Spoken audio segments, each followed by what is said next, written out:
Meu marido me ligou de Paris e disse: eu peguei todo o nosso dinheiro e vim morar com o novo amor da minha vida. Eu sorri e disse: você merece tudo isso, meu amor. Quando ele chegou no hotel, implorou que eu o ajudasse. O telefone na minha mão parecia uma pedra de gelo.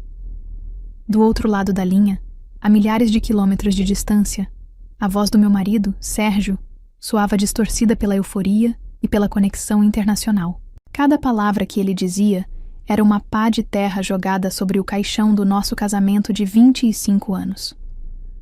Você está me ouvindo, Catarina? Ele perguntou, com uma impaciência que eu conhecia bem. Eu estou em Paris. Consegue acreditar? Eu peguei todo o nosso dinheiro e vim morar com o novo amor da minha vida. Finalmente vou ser feliz. Eu olhei ao redor da nossa sala de estar. A mesma sala onde nossos filhos deram os primeiros passos, onde comemoramos natais e aniversários, onde construímos uma vida inteira. Os porta-retratos na estante pareciam zombar de mim, com nossos sorrisos congelados no tempo. Ali estava eu, uma mulher de 50 anos, parada no meio das ruínas do meu próprio mundo, ouvindo o homem com quem dividia a cama e os sonhos me descartar como se eu fosse um objeto velho. Um turbilhão de emoções me atingiu. Raiva, mágoa, uma tristeza tão profunda que ameaçava me afogar. Mas por baixo de tudo isso, uma calma fria começou a se instalar. Uma certeza gelada de que a tempestade que eu tanto temia finalmente havia chegado. Respirei fundo. Forcei meus lábios a se curvarem num sorriso que ele não podia ver, mas que eu podia sentir em cada músculo do meu rosto. A minha voz saiu firme, quase doce. Um contraste bizarro com o caos dentro de mim. Você merece tudo isso, meu amor, eu disse, e a frase pairou no ar entre nós. Houve um segundo de silêncio do outro lado. Talvez ele esperasse gritos, choro, súplicas. Minha calma o desestabilizou. É isso? É tudo o que você tem a dizer? Ele gaguejou. Sim, seja muito feliz, respondi, e com a mesma tranquilidade, encerrei a chamada. O silêncio que se seguiu foi ensurdecedor. Deixei o celular cair no sofá e caminhei até a janela, observando o movimento da rua que não parecia notar que meu universo tinha acabado de implodir. Como chegamos a esse ponto? A pergunta ecoava na minha mente. A resposta, infelizmente, era uma longa e dolorosa história. Nosso começo, há mais de 2 décadas, foi como um roteiro de filme. Eu era a sonhadora, ele o pragmático. Nos apaixonamos rápido e de forma intensa. Casamos, tivemos 2 filhos maravilhosos e decidimos que não queríamos trabalhar para mais ninguém. Com coragem e muita fé, pegamos nossas economias e abrimos nosso primeiro pet shop. Lembro-me do cheiro de tinta fresca e serragem, das noites em que ficávamos até tarde montando prateleiras, dos cachorros que lambiam nossos rostos e dos clientes, que viraram amigos. Trabalhamos lado a lado, ombro a ombro. Ele cuidava das finanças e dos fornecedores. Eu, do atendimento, do marketing e do bem-estar dos animais. Éramos uma equipe perfeita. O pequeno negócio prosperou, e logo abrimos a 2ª loja, depois a 3ª. Com o sucesso veio o conforto. A casa grande, as viagens anuais, a educação dos filhos garantida. Eles cresceram, homens feitos, e saíram de casa para construir suas próprias famílias, nos deixando com um ninho repentinamente vazio. Foi aí que as coisas começaram a mudar. O silêncio à mesa do jantar tornou-se mais longo. As conversas, antes cheias de planos e risadas, agora se limitavam a assuntos práticos sobre as lojas. A paixão, aquela chama que nos uniu, foi se transformando em uma brasa fraca, quase apagada. A cumplicidade deu lugar ao hábito. Eu tentei. Deus sabe como eu tentei. Marquei jantares românticos em restaurantes da moda, mas passávamos a maior parte do tempo olhando para o celular. Planejei viagens de fim de semana para lugares que sonhávamos conhecer, mas a magia não acontecia. Parecíamos 2 estranhos dividindo o mesmo quarto de hotel. Ele parecia sempre distante, perdido em seus próprios pensamentos. Estamos cansados, Catarina, ele dizia. É o estresse do trabalho, a idade chegando. Eu queria acreditar. Eu mantinha o respeito por ele, pelo homem que ele foi e pela história que construímos. Eu acreditava que ele sentia o mesmo por mim. Afinal, 25 anos não se apagam de uma hora para outra. Ou era o que eu pensava. O respeito para mim era a última fortaleza de um relacionamento. Quando o amor esfria, o respeito é o que nos impede de machucar um ao outro. Mas a ligação de Sérgio, de Paris, com sua voz triunfante, não era apenas o fim do amor. Era a demolição dessa fortaleza. Era a prova de que, para ele, nosso passado, nosso trabalho e nossos sentimentos não valiam absolutamente nada. E enquanto eu estava ali, parada na janela, a calma fria que me invadiu durante a ligação começou a fazer mais sentido. Não era resignação. Era a calmaria que antecede a vingança. Ele achava que tinha dado o golpe final, que me deixou sem chão e sem dinheiro. Mal sabia ele que eu já estava um passo à sua frente. Mal sabia ele que o novo amor da sua vida era o verdadeiro perigo. E o meu sorriso ao telefone não foi de derrota. Foi um sorriso de quem sabe que o jogo estava apenas começando. A minha calma ao telefone não nasceu do choque, mas da preparação. Nas semanas que antecederam aquela ligação de Paris, eu já vivia num luto silencioso pelo meu casamento. Tudo começou de forma sutil, com pequenas rachaduras na rotina que construímos ao longo de 25 anos. A primeira delas foi o tempo. O tempo que ele passava longe de casa.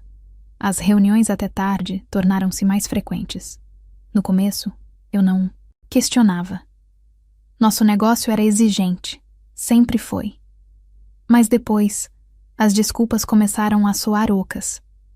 Ele chegava em casa com o cheiro do sereno da noite, mas sem o cansaço de quem passou horas discutindo números e estratégias. Havia uma energia diferente nele, uma agitação que não condizia com um homem de negócios exausto.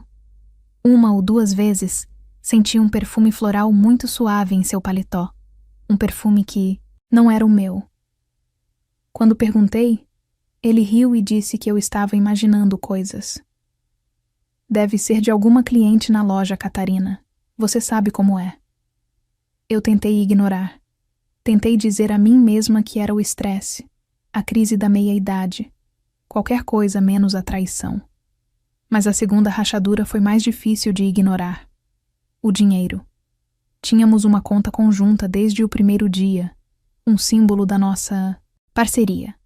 Eu nunca fiscalizei nossos gastos, pois a confiança era total. Até que um dia, ao pagar um boleto online, notei um saque de um valor alto. R$ 2.000. Estranho, mas poderia ser para alguma emergência. Na semana seguinte, outro. 3.000. Depois mais um. Eram sempre saques em dinheiro, sem identificação do local, o que os tornava impossíveis de rastrear. Meu estômago se revirava toda vez que eu abria o aplicativo do banco. Era como ler o diário de um estranho. Aqueles números eram o suor do nosso rosto, o resultado de anos de trabalho duro, e estavam simplesmente desaparecendo. Uma noite, quando ele chegou, eu o confrontei. Tentei ser o mais calma possível. Sérgio, eu vi que saíram quase R$ 7.000 da nossa conta este mês, em dinheiro. Aconteceu alguma coisa em uma das lojas? Algum problema que eu não estou sabendo?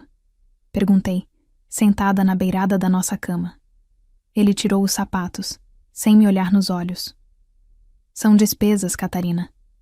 Coisas que aparecem. Um reparo aqui, um fornecedor que prefere receber em dinheiro ali. Você sabe como funciona.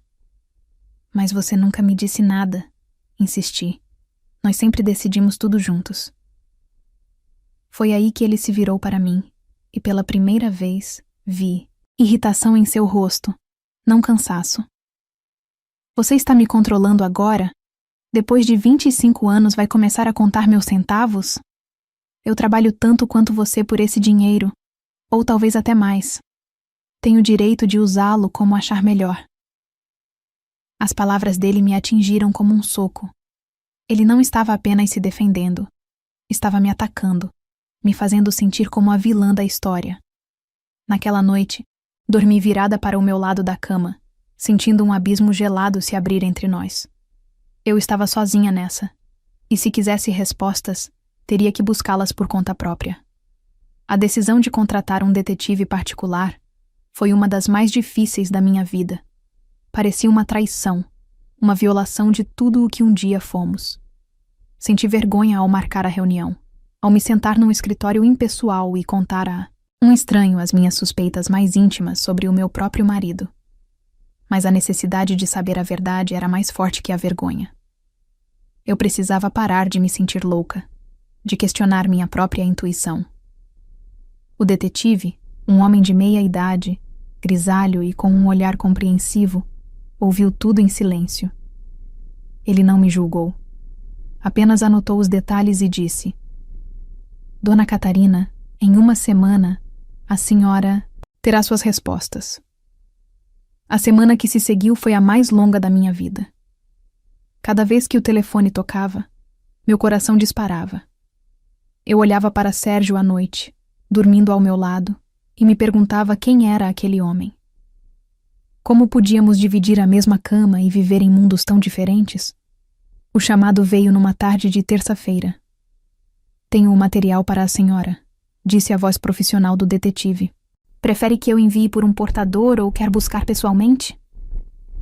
Eu vou buscar, respondi, com a voz firme. 1 hora depois, eu estava no meu carro, estacionado a 2 quadras do escritório dele, com um envelope pardo no banco do passageiro. Minhas mãos tremiam tanto que mal consegui rasgar a aba. Dentro, um pequeno monte de fotografias coloridas. A primeira foto foi a que me quebrou. Sérgio, meu Sérgio, estava sentado numa mesa do nosso restaurante italiano favorito, aquele onde comemoramos nosso 20º aniversário de casamento. Ele não parecia o homem cansado e distante que eu via em casa. Ele estava radiante, sorrindo de orelha a orelha, com os olhos brilhando. E ao lado dele, rindo de algo que ele sussurrava em seu ouvido, estava uma mulher. Ela era mais jovem, com cabelos escuros e longos, e um vestido vermelho que se destacava. A mão dela repousava sobre a dele, em cima da mesa. Era um gesto de intimidade inconfundível. Passei para a foto seguinte. Eles estavam de pé, do lado de fora do restaurante. Ele a abraçava pela cintura, e ela tinha a cabeça encostada em seu ombro. Na terceira, eles se beijavam. Um beijo apaixonado, de cinema, sob a luz de um poste. Como o prompt que você me deu dizia, eu não fiquei surpresa. A surpresa já havia se esgotado nas semanas de suspeita. O que senti foi algo diferente. Foi a dor da confirmação. A dor de ver, em cores vivas, a prova irrefutável de que a minha vida era uma mentira. O homem que eu amei, o pai dos meus filhos, o meu parceiro de negócios, estava vivendo uma vida dupla, usando o nosso dinheiro para financiar um romance com outra pessoa. As lágrimas que escorreram pelo meu rosto não eram de tristeza, mas de raiva. Uma raiva fria e cortante. Ele não tinha apenas me traído. Ele tinha me desrespeitado, me subestimado, me feito de tola. Sentei ali no carro, com as fotos no meu colo, e senti a dor se transformar em algo sólido, em uma determinação de aço. O luto havia acabado. A mulher magoada e confusa deu lugar a uma mulher que não ia mais chorar. Ela ia lutar. Com as fotos da traição de Sérgio queimando no meu colo, dirigi para casa em um estado de fúria controlada. Cada semáforo vermelho era uma tortura, me dando mais tempo para ensaiar o que eu diria. Eu imaginava a cena. Eu, parada na sala, esperando por ele. Ele entraria, talvez com um sorriso cansado, e eu simplesmente jogaria as fotos sobre a mesa de centro. Sem gritos a princípio.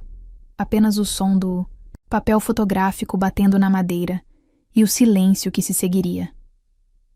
Eu queria ver o rosto dele se transformar. A máscara de marido entediado cair e revelar o mentiroso por baixo. Eu ia fazer um barraco, sim, mas seria nos meus termos. Eu ia expor cada mentira, cada desculpa, cada saque na nossa conta. Estacionei na nossa garagem sentindo o coração martelar no peito. Estava pronta para a guerra. Peguei minha bolsa e as fotos, mas antes que eu pudesse sair do carro, meu celular tocou. Era o detetive. Dona Catarina? A voz dele soou diferente, mais urgente do que antes. A senhora já falou com seu marido? Não, estou chegando em casa agora. Vou esperar por ele aqui, respondi, a raiva ainda fresca na minha voz. Não faça isso, ele disse firme. Não diga nada a ele ainda. Por favor, me encontre no meu escritório o mais rápido que puder. É mais sério do que pensávamos. Um arrepio percorreu minha espinha, apagando o calor da raiva. O que poderia ser mais sério do que uma traição?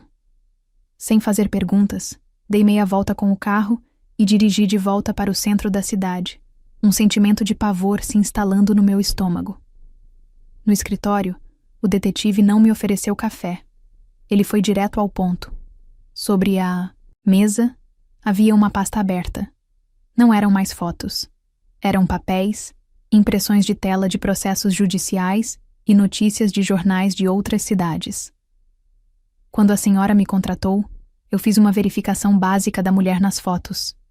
Ele começou, apontando para uma imagem dela que ele havia impresso. O nome dela apareceu em alguns registros. Achei estranho e decidi cavar um pouco mais fundo. Ele me virou os papéis. Eram cópias de processos. Um homem em outra capital a processava por estelionato. Outro, em uma cidade vizinha, a acusava de roubo. Havia mais 2 casos semelhantes. O padrão era assustadoramente claro. Ela é uma golpista profissional, Dona Catarina, disse o detetive com o olhar sério. Ela tem um alvo específico, homens casados, bem-sucedidos que talvez estejam passando por uma crise no relacionamento. Ela os seduz, faz com que se apaixonem perdidamente e os convence a entregar grandes quantias de dinheiro, seja para um investimento ou para começarem uma vida nova. Assim que ela consegue o dinheiro, ela some, sem deixar rastros. Ele fez uma pausa, deixando a informação assentar. Ela nunca foi presa porque os casos são difíceis de provar. Muitas vezes os homens sentem tanta vergonha que nem mesmo prestam queixa. Meu cérebro tentava processar a informação. A raiva que eu sentia por Sérgio, que há minutos me consumia por inteiro, começou a se dissipar, sendo substituída por um medo gelado. Isso não era sobre amor ou paixão. Sérgio não era o galã conquistador que estava refazendo a vida. Ele era um alvo, um tolo prestes a ser depenado, e o dinheiro que ele estava usando para impressionar essa mulher não era só dele, era nosso. Era o futuro das nossas lojas, o teto sobre a minha cabeça. Ela não quer o coração do seu marido, Dona Catarina, concluiu o detetive, como se lesse meus pensamentos. Ela quer a carteira dele, a carteira de vocês. Saí do escritório dele em transe. A discussão que eu planejara parecia agora tão pequena, tão ingênua. Discutir com Sérgio não adiantaria nada. Ele estava cego, convencido de que vivia uma grande história de amor. Ele nunca acreditaria em mim. Diria que eu estava inventando coisas por ciúmes. Eu não tinha tempo para convencê-lo. Eu tinha que agir. Parei o carro numa rua tranquila, peguei o celular e abri o aplicativo do banco. Meu coração batia descompassado. Com os dedos trêmulos, entrei na nossa conta conjunta. O saldo estava lá. O trabalho de uma vida inteira. Sem hesitar, criei uma nova conta poupança, apenas no meu nome. O processo levou menos de 5 minutos. E então, o momento decisivo. Iniciei uma transferência. Digitei o valor. Exatamente metade do saldo total. Eu não estava o roubando. Estava resgatando a minha parte. A parte que me cabia por direito, antes que a predadora levasse tudo. Confirmei a transação. Com um clique, metade do nosso patrimônio líquido estava seguro. Fui para casa. A raiva e o medo deram lugar a uma estranha e fria lucidez. Eu não esperaria por Sérgio para discutir. Eu esperaria para ver o que ele faria a seguir. As horas se passaram. A noite caiu. Ele não chegou. Liguei para o celular dele. Caixa postal. Liguei de novo. Caixa postal. O silêncio na casa era pesado, preenchido apenas pela minha ansiedade. Perto da meia-noite, movida por um pressentimento terrível, peguei o celular mais uma vez. Abri o aplicativo do banco e entrei na nossa antiga conta conjunta. Meu coração parou. Onde antes estava a metade que eu havia deixado, agora havia um zero. Saldo. R$0. Ele tinha feito. Ele tinha pegado todo o resto do dinheiro e fugido. Tive sorte. Uma sorte incrível de ter agido antes. Apesar da raiva pela coragem dele, pelo ato final de traição, uma parte de mim sentiu um alívio sombrio. Eu estava certa. Ele caiu na armadilha direitinho. Eu salvei o que pude. Agora, ele estava por conta própria. Os 3 dias que se seguiram à minha descoberta do roubo foram os mais estranhos da minha vida. Eu me movia pela casa como uma atriz em um palco vazio, esperando a deixa para a cena final. Eu administrei as lojas por telefone, paguei as contas e respondi às mensagens dos meus filhos, tudo com uma calma que me assustava. E então, no 3º dia, o telefone tocou. O número era internacional. Era a minha deixa. E foi exatamente como eu contei no começo. A voz de Sérgio, inchada de arrogância, me anunciando de Paris que havia pegado todo o nosso dinheiro para viver com seu novo amor.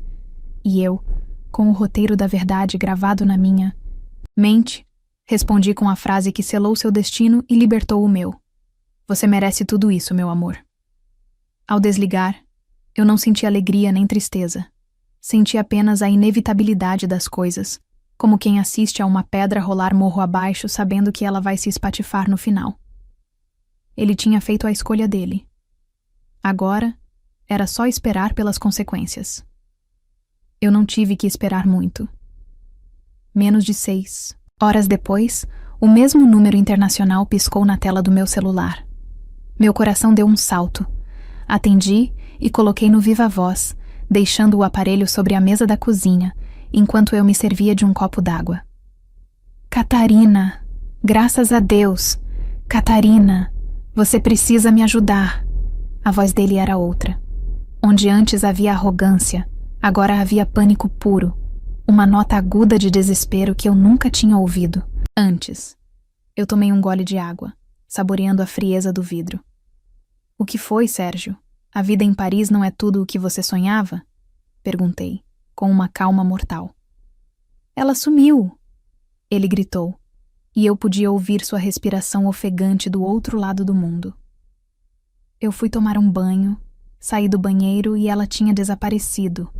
A mala, Catarina, a mala com todo o dinheiro sumiu. Ela levou tudo. Estou sozinho neste hotel e não tenho 1 centavo. Eles vão me expulsar. Eu me sentei à mesa. O momento havia chegado. Qual o nome dela, Sérgio? Perguntei. O quê? Do que você está falando? O nome dela é Sandra. Por que isso importa agora? Você precisa me mandar dinheiro. Não, Sérgio. O nome dela não é Sandra.